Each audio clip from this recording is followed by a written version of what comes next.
ঘুমানোর আগের সুন্নাহ আমল কি কি?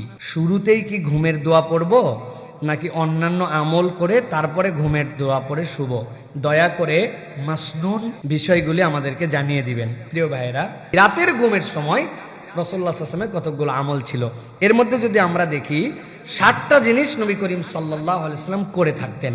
এর 1 নম্বর, পানাহারের পাত্র যদি থাকে সেগুলা ঢেকে দেওয়া, গ্লাসটা ঢেকে দেওয়া, খাবারের উপরে দিয়ে দেওয়া, ঝাঁপি দিয়ে দেওয়া, খাবার ঢেকে রাসূলুল্লাহ সাল্লাল্লাহু আলাইহি ওয়াসাল্লাম শুতে যেতেন। 2 নম্বরে, দরজা বন্ধ করা, দরজা খুলে রাসূলুল্লাহ সাল্লাল্লাহু আলাইহি ওয়াসাল্লামের ঘুমানোর সিস্টেম ছিল না, দরজাটুকু চাপায় দেওয়া, লাগায় দেওয়া, দরজা না থাকলে পর্দাটুকু টেনে দেওয়া, উন্মুক্ত দরজায় শুতেন না।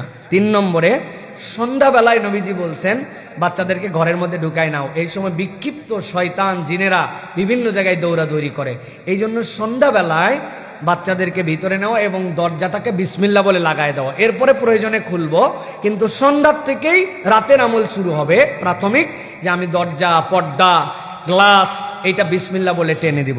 এরপরে নবী করিম সাল্লাল্লাহু আলাইহি ওয়াসাল্লাম একটা নির্দেশনা দিয়েছেন, একাকী ঘরে নির্জনে না শুতে। এমন জায়গা নির্জন, কেউ নাই, এই নির্জন জায়গায় একাকী নবী করিম সাল্লাল্লাহু আলাইহি ওয়াসাল্লাম থাকতে নিষেধ করেছেন। 2 জায়গায় আল্লাহ নবী সাল্লাল্লাহু আলাইহি ওয়াসাল্লাম বলছেন একাকী থাকবে না। একটা হচ্ছে রাত্রে থাকার ক্ষেত্রে, আর 2 নম্বরে সফরের ক্ষেত্রে একাকী বর্জন করা, এটা উত্তম। এখন কেউ নাই সেটা ভিন্ন কথা, কিন্তু কেউ আছে, থাকার সুযোগ আছে, এই জন্য একাকী নির্জনে থাকতে নবী করিম সাল্লাল্লাহু আলাইহি ওয়াসাল্লাম নিষেধ করেছেন।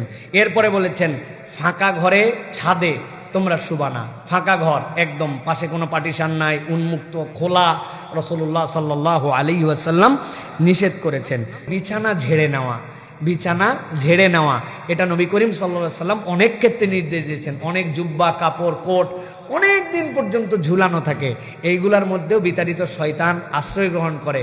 বিসমিল্লাহ বলে এগুলা ঝেড়ে নেওয়া, তারপরে পড়া, এটা অন্যতম গুরুত্বপূর্ণ একটা দায়িত্ব।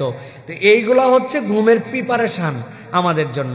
এরপরে যখন বান্দা শুয়ে গেছে, শোয়ার আগে 4টা আমল আছে, এটাকে আমরা একটু ভিন্নভাবে ব্যাখ্যা করতে পারি।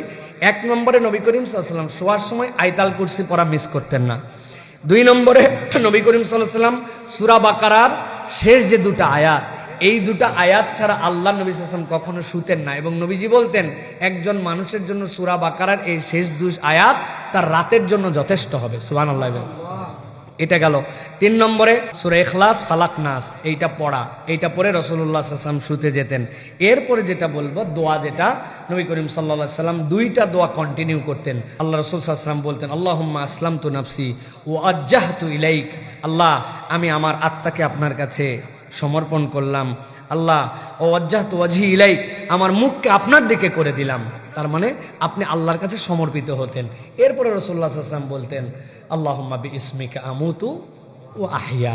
এরপর রাসূলুল্লাহ সাল্লাল্লাহু আলাইহি ওয়াসাল্লাম শুয়ে যেতেন, ডান কাতে শুতেন, গালের নিচে হাত দিয়ে রাখতেন, আপনার যেভাবে হয় এইভাবে রিল্যাক্স করে আপনি শুয়ে গেলেন। সুতরাং এইগুলো হচ্ছে একজন মুসলমানের জন্য ক্রাইটেরিয়া। দেখবেন এইগুলা কোনোটাই আপনাকে বাড়তি হ্যাসেল দিবে না, সবগুলাই জাস্ট একটা তারতিবের মধ্যে রাখা এবং এইটা পড়া। আয়াতুল কুরসিটা খুব গুরুত্বপূর্ণ। সূরা বাকারার শেষ 2 আয়াত সুবহানাল্লাহ আপনার ঘুমকে অন্যরকম করে দিবে। আর ইখলাস, ফালাক, নাস ছাড়া কোনো ইমানদার শুতেই যাবে না। আর আল্লাহর কাছে বলবেন, আল্লাহ তোমার জন্য শুতে যাচ্ছি, আল্লাহ তুমি আবার হায়াত দিলে তোমার জন্য উঠবো, এইটা বলে আমরা শোয়ার জন্য চেষ্টা করব। এই গেল মোটামুটি আমাদের জন্য মাসনুন শোয়ার আমল।